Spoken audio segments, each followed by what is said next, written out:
In my past life, Lynna hesitated and wavered between me and her frail childhood friend. She eventually decided to leave it to fate, writing 2 lots and planning to determine her future husband by drawing one. When she drew the childhood friend's lot, she tearfully said she couldn't bear to part with me. I've always been soft-hearted, so in the end, I took care of her as a friend for the rest of my life. On her deathbed, she smiled and revealed a secret to me. It turned out that both lots had the childhood friend's name written on them. She also said it was unfair to me, but she had no regrets and promised to make it up to me in the next life. After she passed away, I fell into a deep melancholy and followed her not long after. Opening my eyes again, I had somehow returned to the day she was about to draw lots. This time, I directly pressed down on her hand. The noisy sounds around me, as if filtered through a thick layer of water, buzzed dully in my ears. I snapped my eyes open, and the glaring crystal lights made me feel a bit dizzy. The air was thick with the cloying sweetness of expensive champagne and the intense fragrance of Damascus roses. I knew this scent well, it was the signature aroma of my engagement banquet with Lynna. My eyes slowly focused, and I could clearly see the woman standing before me. Lynna was dressed in a pristine white haute couture gown, its hem adorned with fine diamonds that sparkled dazzlingly under the lights. Her eyes were red-rimmed, filled with pitiful tears, as she looked at me with a pleading gaze. In her right hand, she tightly clutched 2 neatly folded slips of paper. Standing beside her was Gavin, pale-faced and occasionally letting out a low cough. Gavin was her childhood sweetheart, the one she could never let go of in her lifetime. I looked down at my own hands, feeling the warmth and strength emanating from my fingertips. I was clearly dead, having died 3 months after Lynna passed away. It was exhaustion and prolonged depression that took my life. Yet I had been reborn, returning to the very beginning of this absurd lottery game. On this day in my past life, Lynna, in front of all our relatives and friends, tearfully said she simply couldn't choose between me and Gavin. She said she loved me, but couldn't bear to abandon Gavin, who had been frail and sickly since childhood and had only her to rely on. So she came up with this method of leaving it to fate. She wrote 2 lots, and whoever she drew, she would marry. In my past life, I stood there like a fool, my heart in turmoil, waiting for fate to deliver its verdict. When she opened the slip of paper with Gavin's name on it, I felt like my entire world had collapsed. But even so, when she cried and threw herself into my arms, saying she couldn't bear to part with me, I still gave in. As an inexplicable confidant, I stayed by her and Gavin's side for an entire lifetime. I paid Gavin's exorbitant medical bills, propped up Lynna's company, and even never married for my entire life. It wasn't until she was on her deathbed that I learned the truth about those 2 lots. Shane, actually, I cheated back then. Both lots had Gavin's name written on them. I know this isn't fair to you, but I couldn't live without Gavin, and I don't regret it. If there's a next life, I'll make it up to you and repay everything I owe you. The smug, almost triumphant smile on her face as she lay dying became the final nightmare of my past life. Now, watching her raise both hands again, putting on a pained expression and closing her eyes as if ready to draw lots, I only feel my stomach churning, utterly disgusted. Shane, Gavin, I'm sorry, I really don't know what to do, so let fate decide. Lynna said with a sob, while some of the surrounding guests showed sympathy, and others were just waiting to see the drama unfold. She took a deep breath, her fingers trembling, about to pull out a slip of paper from her left hand. Just as her fingertips were about to touch the paper, I suddenly reached out and firmly grabbed her wrist. Lynna froze, opening her tear-filled eyes and staring at me in shock. Gavin also stopped coughing, a flicker of panic and gloom passing through his eyes. Shane, what are you doing? Lynna's voice trembled slightly. I stared coldly at the face I had once loved to death, slowly releasing my grip. I'm not drawing lots anymore. My voice was so calm that even I was a bit surprised. What? Lynna seemed not to understand my words, asking back blankly.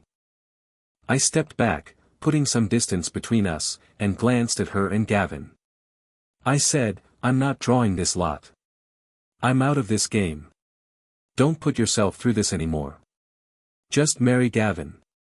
I wish you a lifetime of happiness."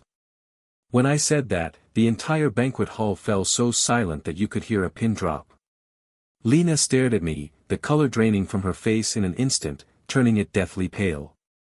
Lynna's lips trembled slightly, as if she couldn't believe what she had just heard. In her heart, I was always the safe harbor that would never leave her. No matter how willful she was, no matter how she wavered between me and Gavin, I would always be there to forgive her. "Shane, what nonsense are you talking about? Today is our engagement party."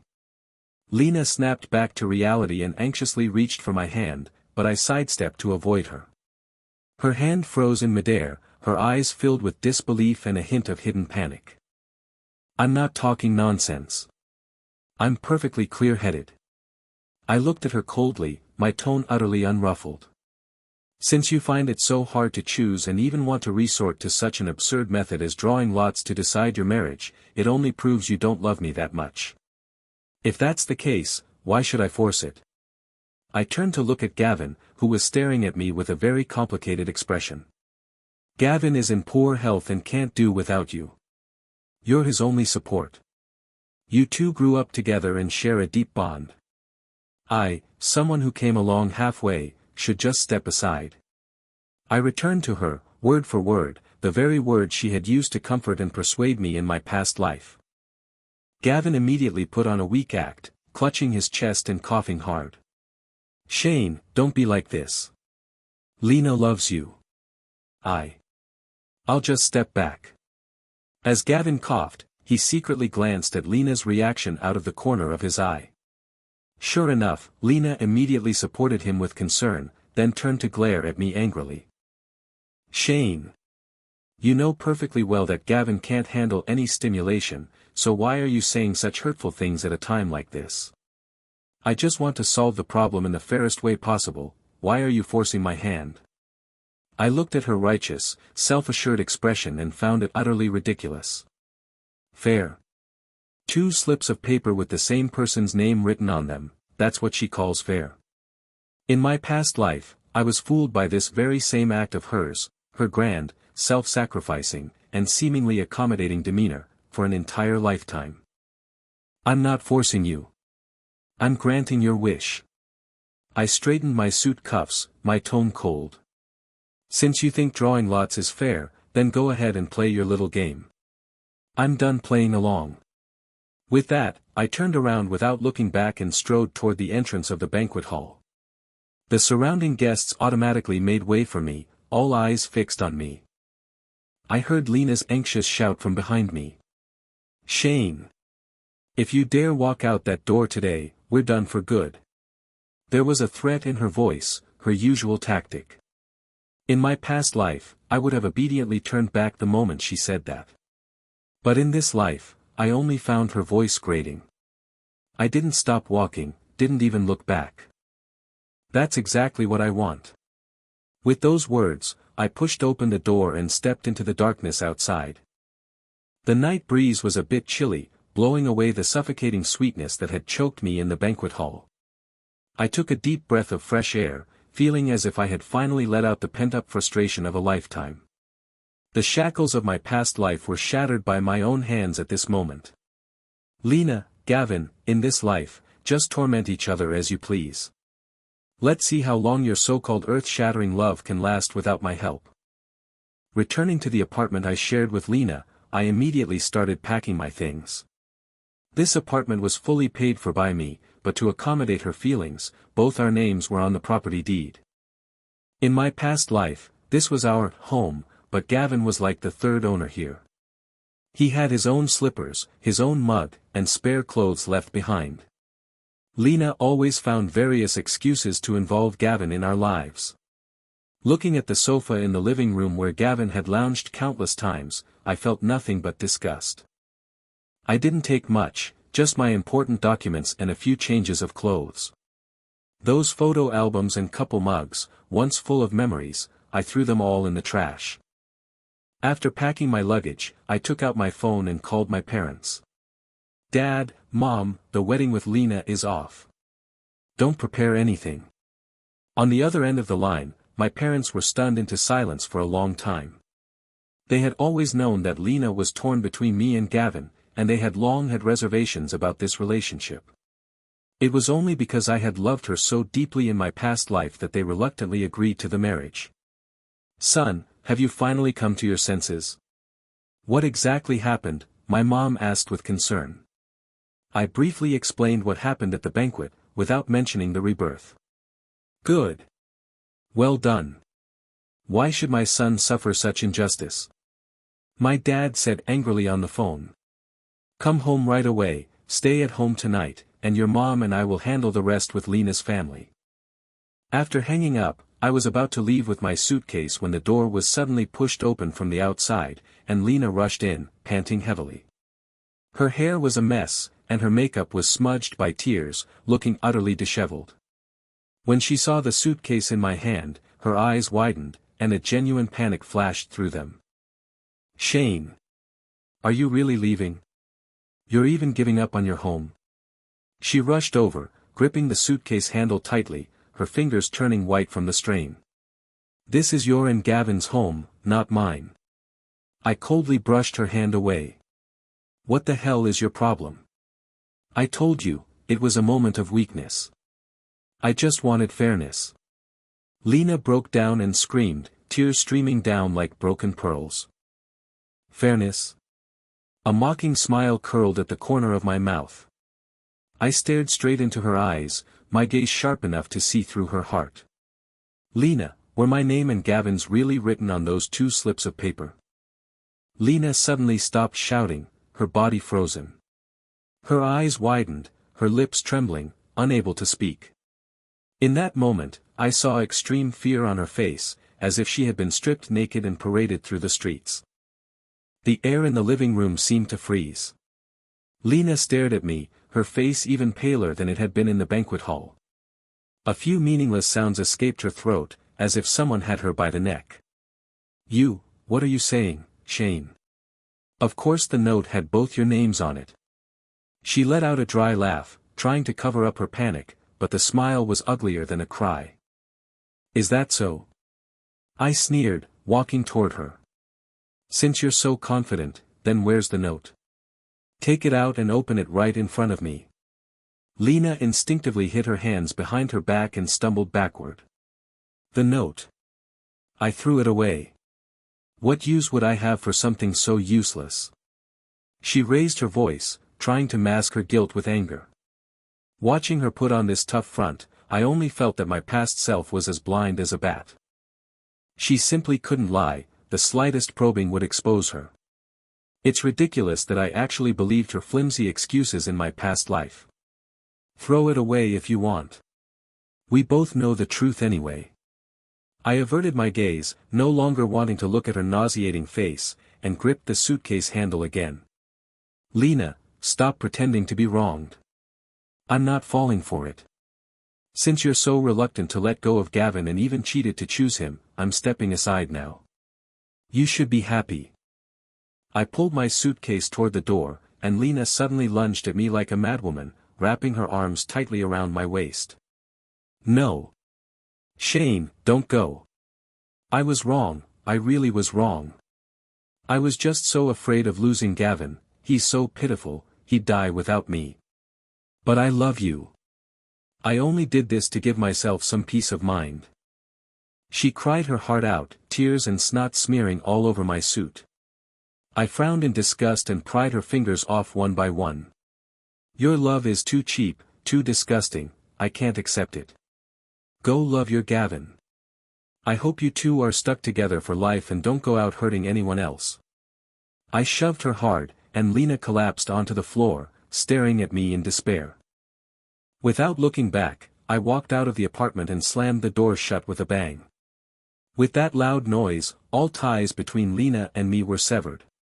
Stepping out of the elevator, a light drizzle began to fall, the cold raindrops hitting my face. Yet in my heart, there was an unprecedented sense of calm and freedom. The grudges of the past life have finally come to an end at this moment. Next, I will take back what belongs to me, bit by bit. The next morning, I arrived on time at the company Lynna and I had started together. In my past life, I had built this company from the ground up, while Lynna merely held a nominal title, enjoying the perks of a CEO. Most of the company's profits were secretly taken by her to cover Gavin's medical expenses and living costs. In this life, I will no longer let my hard work become their blood-sucking tool. I went straight to the legal department and had the chief lawyer draft agreements for equity transfer and company division. My demands were simple: either Lynna buys my 60% stake at market price, or the company goes into bankruptcy liquidation, and we go our separate ways. The agreement had just been drafted when Lynna hurriedly pushed open the door of the legal department. She wasn't wearing any makeup today, and her eyes were red and swollen. Clearly, she hadn't slept all night. When she saw the equity split agreement on the table, she looked as if she had been struck by lightning. "Shane, what are you doing? Are you trying to destroy everything we've built?" She rushed over to tear up the agreement, but I grabbed her wrist. "Take a good look. This is a legal property division, not a game." I looked at her coldly, my tone businesslike, devoid of any personal feelings. "You either buy out my shares with cash, or agree to liquidation. There's no other choice." Lynna stared at me in disbelief, as if looking at a stranger. "Shane, have you lost your mind? The company doesn't have that much cash on hand to buy your shares. If you insist on pulling out your investment, the company's cash flow will break immediately, and will go bankrupt." Realizing the gravity of the situation, her tone turned pleading. "That's your problem, not mine." I cut her off. "You've been taking so much money from the company's accounts to support Gavin all this time, why didn't you think about the cash flow then?" Lynna's face instantly turned red, not expecting me to know about her embezzlement of public funds. I was just borrowing it. Gavin's special medicine is too expensive, and I'll pay it back later." She was still making excuses, and I had no patience to listen anymore. Just then, Lynna's phone rang, and Gavin's name appeared on the screen. She wanted to hang up, but after glancing at me, she hesitated and answered. Gavin's weak and reproachful voice came through the phone, clearly audible in the quiet office. "Lynna, why aren't you at the hospital yet? The doctor said the hospitalization fees need to be paid, and I want to have that seafood porridge from the south side of town today." I watched Lynna's awkward expression, a mocking smile curling at the corner of my mouth. "Did you hear that? Your first love is urging you to pay up." I tossed the pen in front of her, my voice as cold as ice. "Sign it. Once you do, you'll have time to attend to your Gavin." In the end, Lynna didn't sign. She left in a daze. But I didn't give her a chance. I had the lawyer apply to the court for compulsory liquidation. At the same time, I left the company with my core team. Without my connections and resources, the company was just an empty shell. Within just half a month, it collapsed. Clients terminated their contracts, and the penalties piled up like a mountain. I, on the other hand, registered a new company as quickly as possible and started my career anew. That afternoon, I was reviewing reports in the president's office of my new company when my assistant knocked and walked in. "President, there's a woman named Lynna downstairs who wants to see you. She says, she's your ex-fiancé."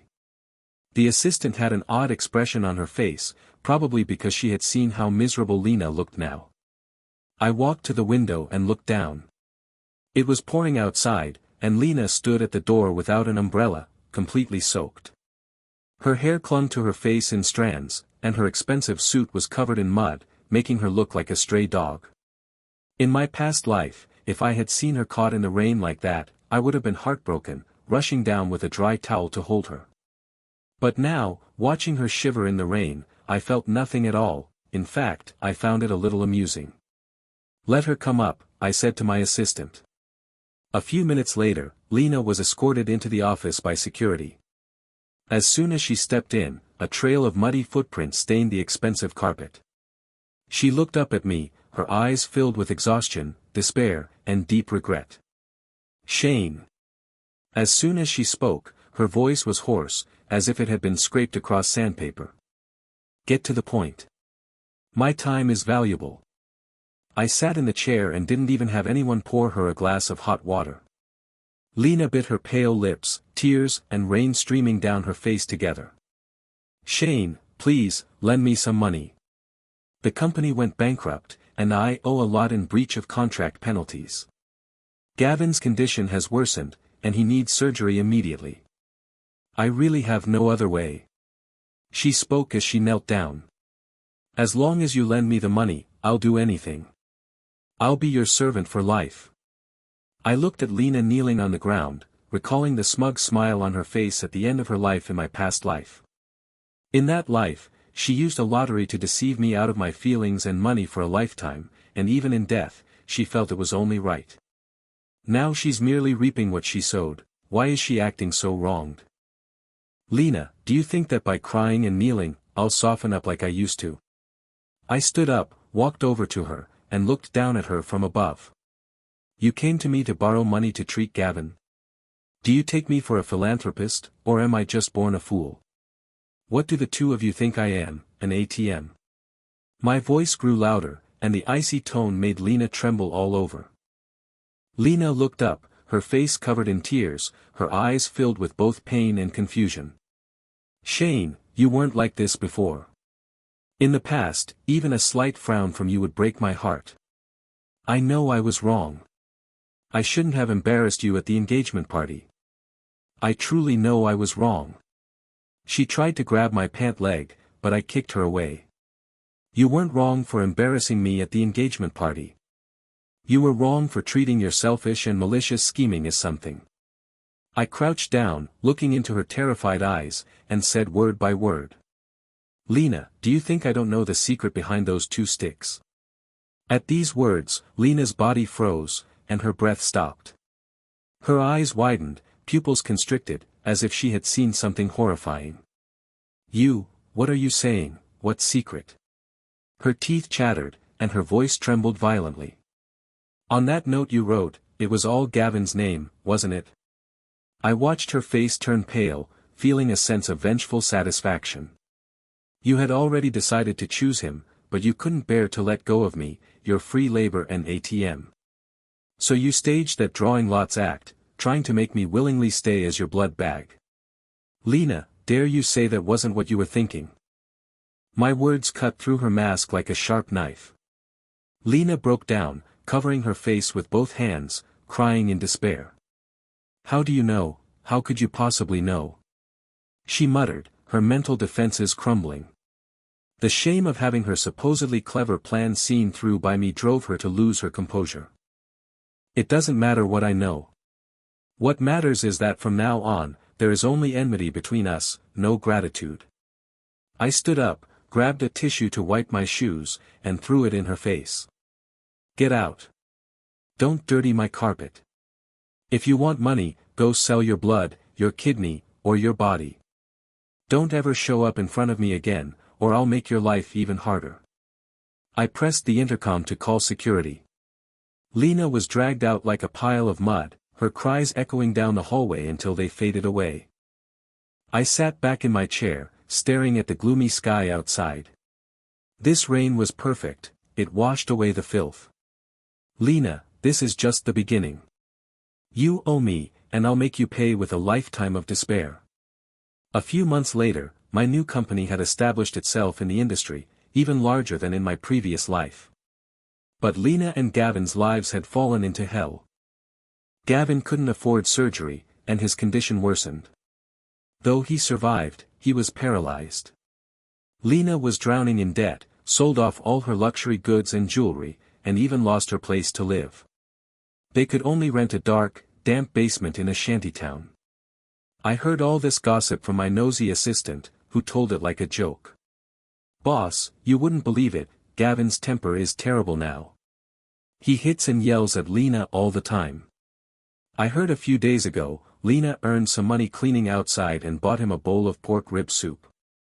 But Gavin thought it was too bland and threw the hot soup right in her face. Her skin peeled from the burns. The assistant shook her head as she spoke, her eyes full of schadenfreude. My hand holding the coffee paused for a moment, then I took a sip of black coffee as if nothing had happened. The bitter taste spread in my mouth, but I felt very comfortable inside. In my past life, Gavin lived like a dandy on my money, and Lynna was coddled by me, never having to lift a finger. Now, without my protection, their so-called true love has revealed its ugliest side in the face of poverty and illness. Gavin resented Lynna for not being able to bring in money, while Lynna blamed Gavin for being a bottomless pit, dragging her down for life. They were like two poisonous insects trapped in a cesspit, biting and tormenting each other. That evening, I attended a top-tier industry charity gala. The event was held on the top floor of a 5-star hotel, surrounded by elegantly dressed people, with the clinking of glasses filling the air. Wearing a custom-tailored suit and holding a glass of champagne, I chatted with several business tycoons. At that moment, a commotion suddenly broke out in the corner of the hall. "How are you working? Are you blind? Do you even know how much this dress costs? Can you afford to pay for it?" A wealthy woman dripping with jewels shrieked loudly. I looked over and saw a woman in a hotel server uniform kneeling on the ground, frantically wiping the hem of the wealthy woman's dress with a towel. That woman's hair was a tangled mess, she was as thin as a skeleton, and her arms were covered in bruises. When she looked up in panic to apologize, I recognized her face. It was Lynna. Once a proud and privileged young lady, she was now more pitiful than a stray dog. Half of her face bore a noticeable burn scar, patchy with red and white, quite frightening to look at. Just then, Lynna's gaze cut through the crowd and met mine. In that moment, time seemed to stand still. Lynna knelt on the ground, holding a dirty towel in her hands, staring blankly at me. Her eyes held shock, humiliation, despair, and a faint, almost frantic glimmer of hope. She looked at me in all my glory, at the wealthy and powerful people around me. She might have been thinking that once, she too stood by my side, envied by others. I looked at her calmly, my expression unchanged, as if I were looking at a stranger. I didn't rush over to help her like I did in my past life, nor did I mock her. I simply raised my champagne glass and gently swirled it in her direction. Then I turned my head and continued discussing the billion-dollar investment project with the CEO. This contemptuous gesture became the final straw that broke Lynna. I heard a scream behind me. Lynna, like a madwoman, pushed aside the wealthy lady and crawled toward me. "Shane! Shane, save me! I can't go on, I really can't go on." She tried to lunge at me, but the security guards held her down. "Let me go. I am your CEO's fiancée. Let me go." She struggled, her hair a tangled mess like a madwoman's. The people around her looked at her with disgust, whispering among themselves. "Who is this crazy woman? How did she get in? They say she's Shane's fiancée. How could Shane ever fancy a woman who looks like a beggar? I heard she's just a waitress with a screw loose. Get her out of here, don't ruin the party for everyone." I watched coldly as Lynna was pinned to the ground, her face pressed against the floor as she desperately called out my name. "Mr. Shane, I'm terribly sorry for letting this lunatic disturb you. We'll handle it immediately." The hotel manager rushed over, sweating profusely, to apologize. "It's fine. I don't know her. Just handle it according to the rules," I said calmly, my voice not loud, but Lynna could definitely hear it. The words, "I don't know her," pierced Lynna's heart like a knife. She stopped struggling, her eyes vacant and lifeless, as the security guards dragged her out of the banquet hall like a dead dog. After the banquet ended, I walked out of the hotel and headed for the car. By the trash bin on the side of the hotel, I spotted a figure huddled in the shadows. Lynna sat in the dirty water, hugging her knees, trembling all over. In front of her was a broken wheelchair, occupied by a grim-faced Gavin. "You slut! I told you to go in and find some leftovers, and you dared to seduce a man." Gavin grabbed a wooden stick from who knows where and beat Lynna like a madman. Though paralyzed, his upper body was strong, and each strike landed heavily. Lynna neither dodged nor begged for mercy, like a soulless puppet, letting the stick hit her body. "Kill me. Gavin, kill me, and we'll go to hell together." She muttered numbly, staring blankly ahead. Gavin, exhausted from beating, threw the stick to the ground and spat viciously. "Want to die? Not so easy. You owe me a debt you can never repay in this lifetime. You'll be my dog for the rest of your life. I sat comfortably in the back seat of the Maybach, coldly watching this farce unfold outside the window. In my past life, Lynna said on her deathbed that she didn't regret choosing Gavin. I wonder now, facing this man who abused her, if she would still say she has no regrets. Let's go. I withdrew my gaze and said to the driver. The black sedan drove into the night, leaving the two behind. I thought that was the end for Lynna and Gavin, but I never expected Lynna to go mad. A few days later, I received a call from the hospital. Hello, is this Mr. Shane? This is the emergency department of the hospital. A patient named Lynna has been in a serious car accident. The only emergency contact in her phone is you. She is now in critical condition and keeps calling your name. Can you come? I held the phone, silent for a moment, a cold smile curling at the corner of my mouth. Doctor, you've dialed the wrong number. I don't know this person. With that, I hung up and blocked the number. I don't know how Lynna got into the car accident, maybe she was distracted and got hit by a car, or maybe she couldn't bear the torment and committed suicide. But none of that has anything to do with me anymore. In my past life, I stayed by her side in the hospital for her entire life, watching her take her last breath. In this life, she can just lie in her hospital bed and wait to die. But I never expected Lynna to survive. And what she went through was a torment even crueler than death. A month later, I received a court summons. Lynna actually sued me for abandonment and failure to fulfill support obligations. Seeing the summons, I couldn't help but laugh in anger. What right does she have to sue me? As my ex-fiancée? Or as my wife from a past life? Out of curiosity, I brought my lawyer to the pretrial mediation. In the mediation room, I saw Lynna again. She was sitting in a wheelchair, one leg in a cast, so thin she was nothing but bones. Her eyes were no longer vacant and numb, they were eerily fanatical. She saw me enter and was so excited that she tried to stand up from her wheelchair, only to fall to the ground. Shane! You finally came to pick me up. I knew you wouldn't abandon me. She lay on the floor, reaching out to grab my leather shoes, crying her heart out. I frowned and stepped back as the lawyer pulled her away. Ma'am, please mind the occasion, the lawyer warned sternly. Lynna acted as if she hadn't heard, staring straight at me with a look of obsession and regret. Shane, I remember. I remember everything. In our past life, you took care of me for a lifetime, you loved me so much. I was wrong, I truly know I was wrong. I shouldn't have said those hurtful things to you before I died. Heaven made me have that car accident to restore my past life memories so I could make it up to you. She shouted incoherently, tears and snot streaming down her face, both pitiful and frightening. I watched her quietly, understanding what had happened. The car accident didn't take her life, but it left her mind in chaos. On the brink of death, she awakened memories of her past life. She remembered how good I had been to her in that life, remembered the stable and prosperous life she had lived.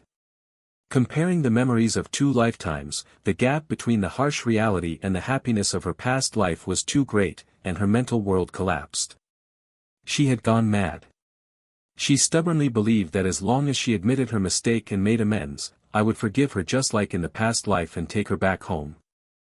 Lynna, did you hit your head? What nonsense are you talking about? I looked down at her, my eyes filled only with disgust. We were never even married. You left with Gavin at the engagement banquet, have you forgotten? Lynna shook her head frantically, tears flying everywhere. No. That's not true. I was just confused at the time. Shane, you've been reborn too, haven't you? That's why you backed out at the engagement banquet. You still blame me for deceiving you in the past life, don't you? I swear, in this life, I will only love you. Gavin is a devil, he hits me, he curses me. I've suffered enough at his hands. Isn't this karma? Can you forgive me? Let's start over. I'll give you children, I'll cook for you. She begged humbly, lowering herself to the dust. Watching her like this, I felt that my past self was too pitiful. I spent my whole life loving her, yet deep down she was someone who bullied the weak and feared the strong, selfish and self-serving. In my past life, I put her on a pedestal, and she took my love for granted, even daring to humiliate me with a signature. In this life, I trample her underfoot, and she clings to me like a dog, crying to make it up to me. A love that comes too late is cheaper than grass.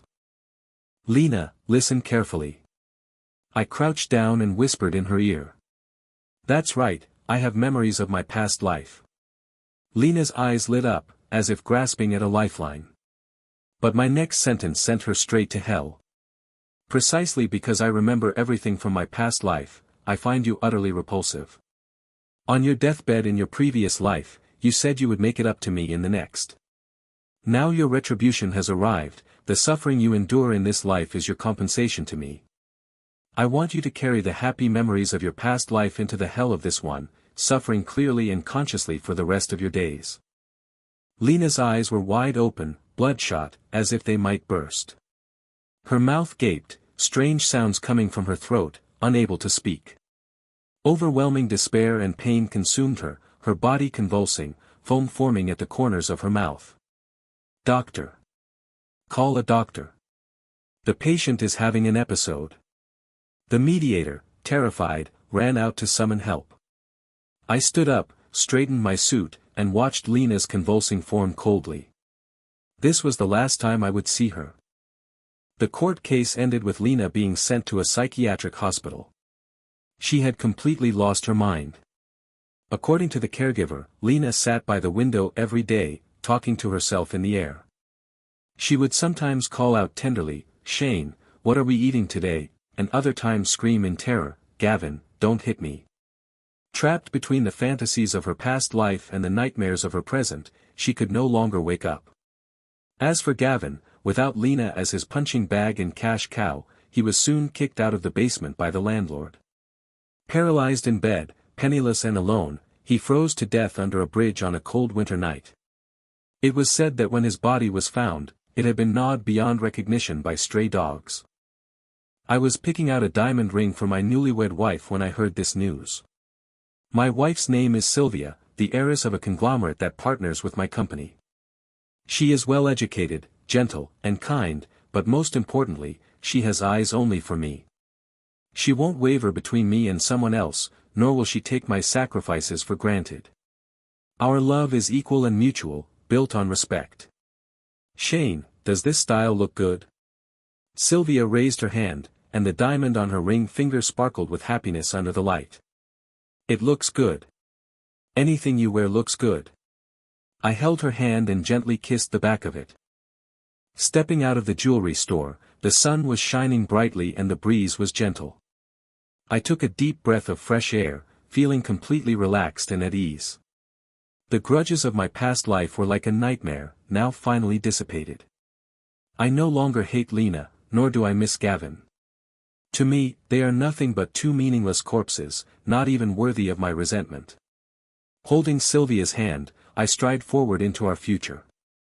This time, I have finally grasped the happiness that truly belongs to me.